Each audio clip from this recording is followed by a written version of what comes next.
yan. O, 3.5 na tayo mga kababayan. O, dito tayo sa issue ni Willie Rebillame. Diyos me, yung mga kababayan. Ito, o. May kumakalat ngayon na video, mga kababayan, patungkol dito kay Willie Rebillame. Oo, actually, si Willie Rebillame, natawa nga ako doon sa, sa kanya eh. Ang sabi niya, mga kababayan, in-interview siya. Sabi nung nag-interview sa kanya, ano daw ang sinabi ni Willie Rebillame kay BP Sara.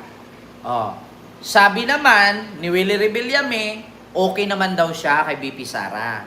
Ngayon, nanawagan din daw siya sa assistant ni First Lady ni Lisa Araneta Marcos na hindi daw siya kalaban ni BBM. So, ibig sabihin, si Willie Rebillame, maka-BBM na pala.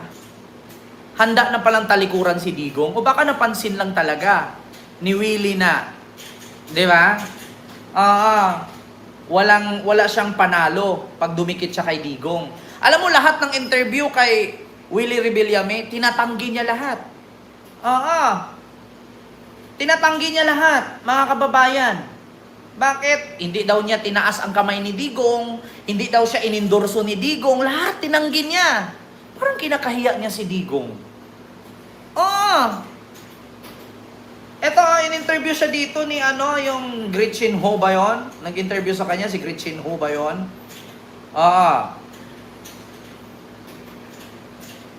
Sabi ni Gretchen Ho sa kanya, meron na ba kayong panukalang naisip?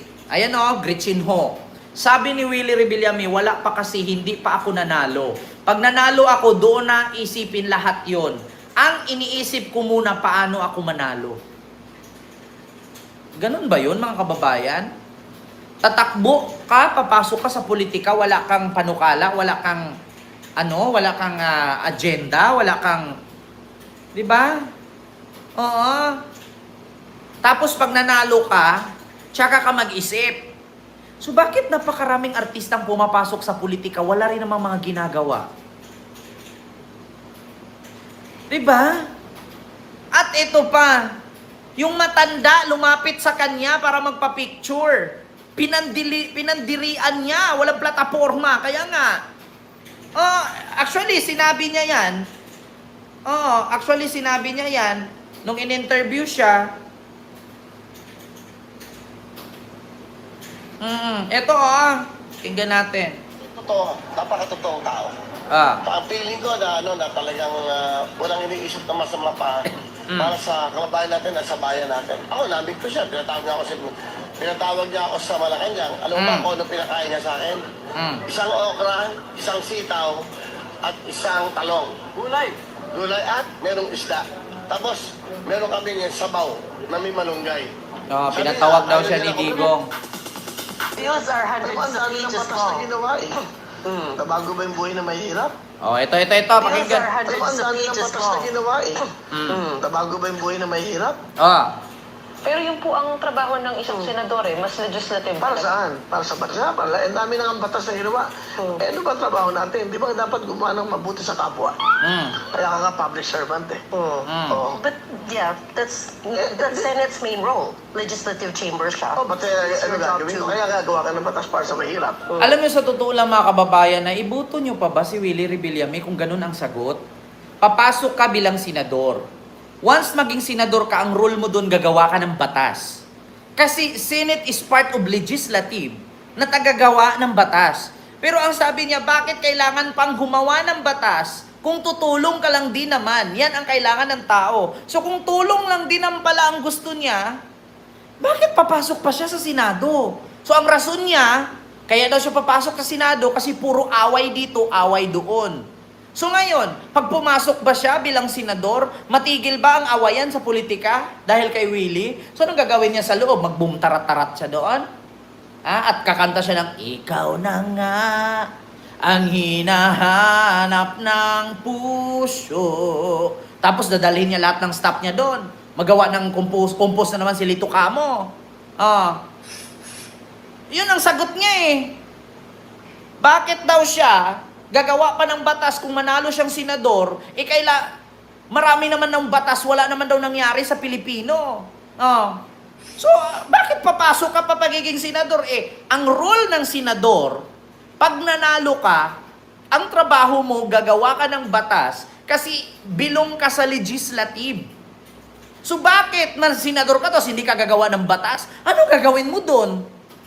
So, nagpapatunay na power ang hanap niya, hindi serbisyo, power. So bakit papasok pa siya bilang senador para magkakuha siya ng power, para makatulong siya sa tao? Di ba meron siyang meron siyang social media, di ba meron siyang programa, ba't hindi siya doon gagawa? Di ba? Jedy, nag-comment ka na naman ngayon. Ngayon mo nagustuhan ang comment ko. Wag ako, Jedy. Asa ka lang sa padala ng tumboy ng Makati. Tigilan mo ako. No, ito. Kasi ang dami ng batas. Ilang batas naman nagawa ng from the start, ng mga senador. Hindi nagagawa ba? Ano bang batas yan? Ang pinaka gusto kong batas na gawa, marami naman siguro. Ito nga sa senior. Alam mo, isa pang problema natin, yung mga teachers na bumabiyahe ng ilog. Yung kanila mga eskwelahan na nakikita mo. Paulit-ulit na lang yan ganyan pag may bagyo. Actually ha, gusto ko reaksyonan yung sabi niya, mga seniors at mga teacher daw na tumatawid ng ilog. According sa akin, Kuya Will, hindi po trabaho ng senador yung magpapagawa ng tulay. Trabaho po ng mga kongresista yan. Trabaho ng mayors, ng local government unit, ng LGU po yan.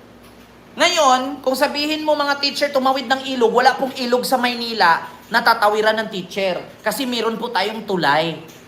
Di ba? So kung yun pala ang purpose mo, naawa ka sa mga teacher na napanood mo sa Jessica Soho, na tumawid sa tulay, tumawid sa ilog, na walang tulay at sumakay lang sa balsa, mag-congressman ka po.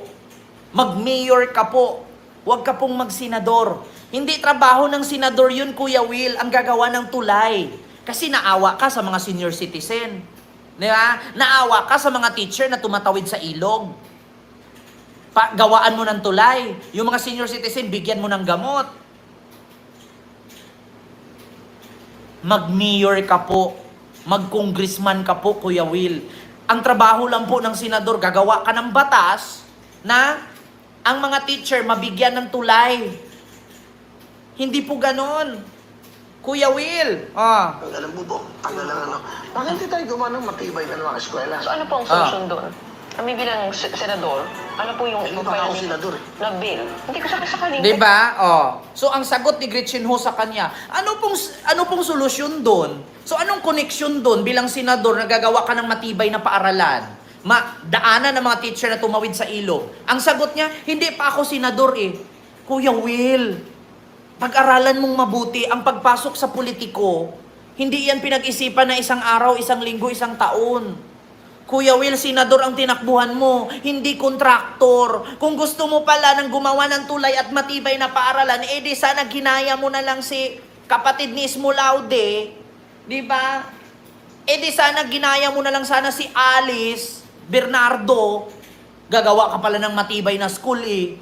Gagawa ka pala ng madaanan ng mga teacher na tumawid sa ilog eh. Di dapat ginaya mo lang si Alice Eduardo pala, Bernardo tuloy. Di sana ginaya mo lang si Alice Eduardo, di ba? Senador ka, tapos ang gusto mong mangyari, gawaan ng matibay na paaralan. Hindi po trabaho ng senador yan, trabaho ng mga congressman at mayor yan, mga local government units. Gayahin mo na lang si Alice Eduardo kung gusto mong gumawa ng matibay na paaralan. Maging kontraktor ka na lang. Di ba? Kaya po manalo. Ayun ang pag-uusapan. Hindi mo na ako madali sandali ka, kamapal ko lang eh. Di ba? Oh my God. Ano yun? Walang nangyari. Ito pa, yung matanda. Matanda.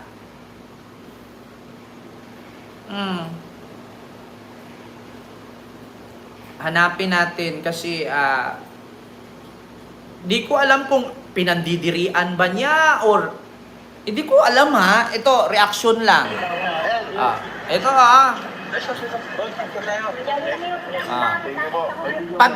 ito mga kababayan, bago ko i-play, patuloy ang video. Itong mga lumapit sa kanya, nagpa-picture, maganda ang damit, maganda ang suot. Ngayon, habang tapos nagpa-picture sa kanya yung mga lumapit sa kanya, may lumapit na matanda. Nakatungkod. Alam mo, tinalikuran niya.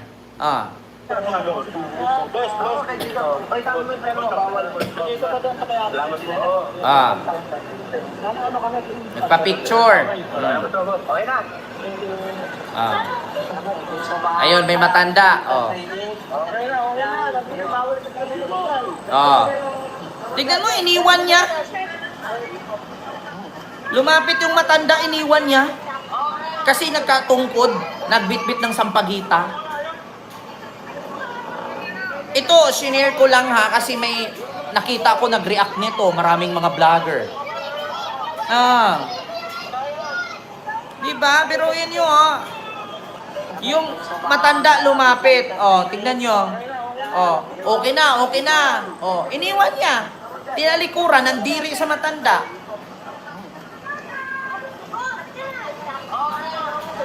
Iniwan yung matanda. Bigyan na lang daw jacket. Ayan na.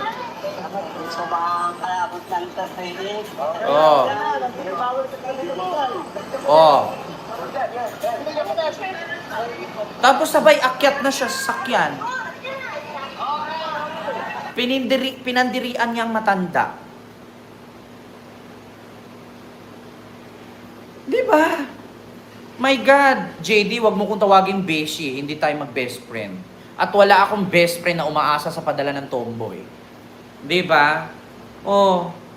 Tingnan nyo mga kababayan. Ito, hindi to gawa-gawa, may video pong kumakalat. Di ba? Na lumapit yung matanders. Makikipagpa-picture.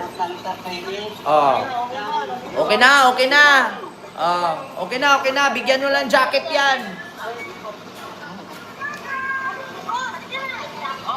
Halika na, halika na. Umalis na siya. Di ba? Hindi naman siya bibili ng sampagita. Iba't siya owo-owo. Ang gusto nung matanda, magpa-picture. Magpa-picture. Hindi nagbibenta ng sampagita. Di ba? Hindi magbibenta ng sampagita ang matanda. Lumapit sa kanya kasama ang apo magpa-picture kasi yung iba nakitang nagpa-picture sa kanya. Nung lumapit na yung matanda, biglang alis ang kuya nyo. Diba? So paano yan mga kababayan? Ay, Diyos ko.